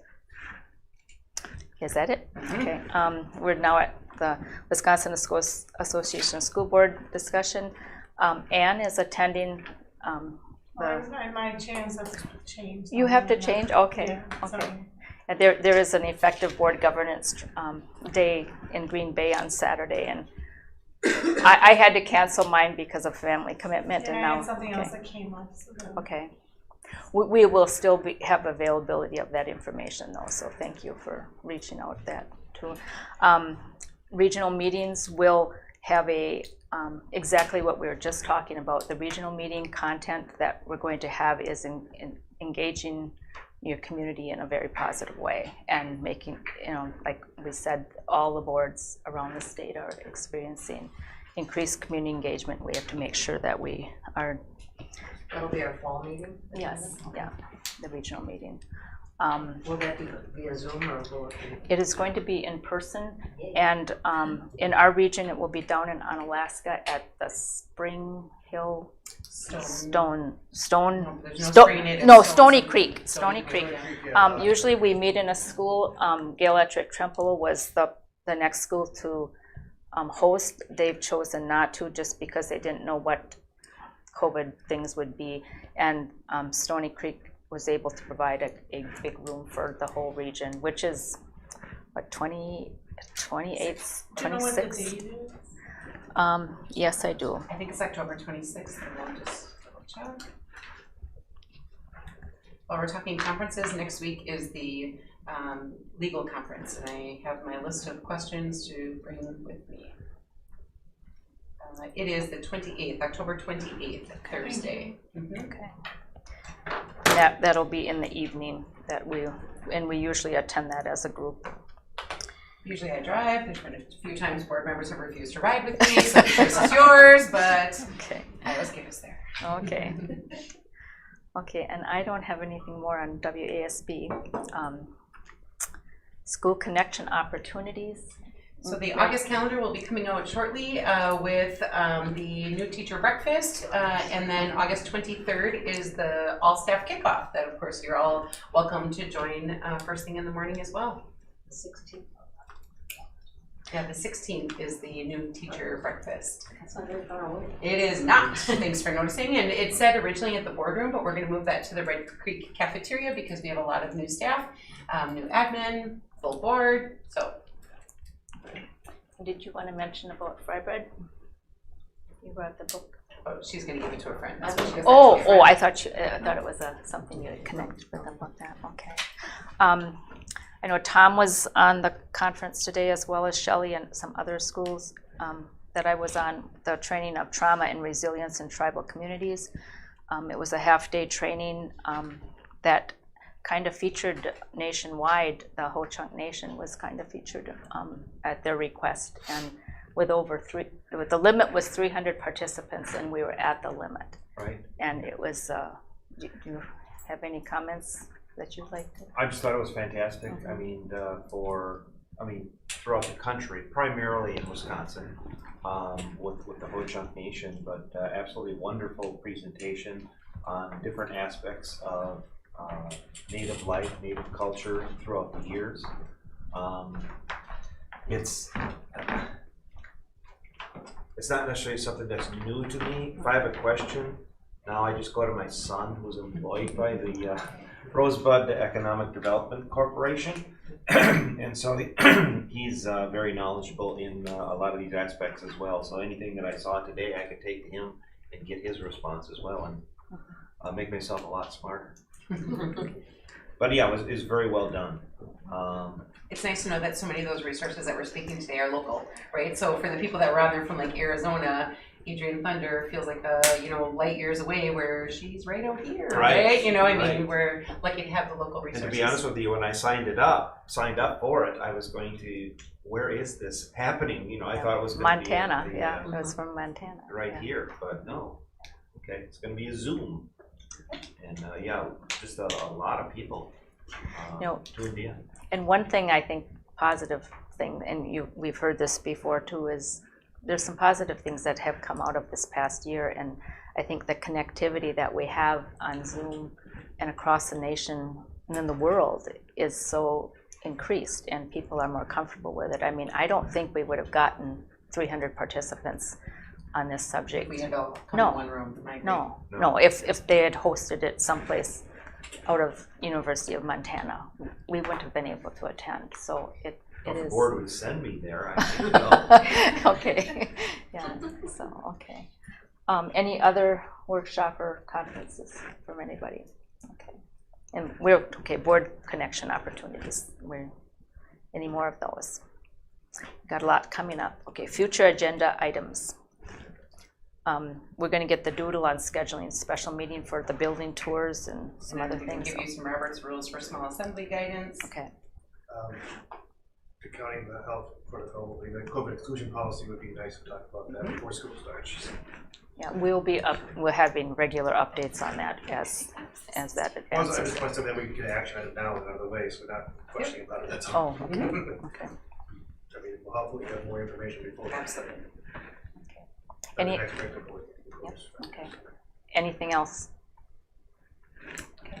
Hearing none. Okay. I'm just sorry. We heard a lot about COVID testing in schools, so I feel like your comment, along with the other comments that we heard, perhaps just COVID update. And to be honest, I wasn't even going to send a COVID update to families because I'm hoping to not have to talk about it much this year. We could just start school more like normal, but I think there's a concern going on in the community about what the plans are for the district, also something in general. So I mean, if you discuss it and maybe option may be needed type of deal, but maybe not. I mean, I don't know it. Okay. So if we decide not to have any action, then there's no action. So I just want to be able to give everybody the opportunity to understand what's. By our August meeting, we should have all that ironed out for sure. Because that's the plan. Any other topics? Okay, hearing none, is there a motion to adjourn? I'll make the motion. Thank you. I'll second. Okay, all in favor say aye. Aye. Aye. Opposed? Okay, we are adjourned.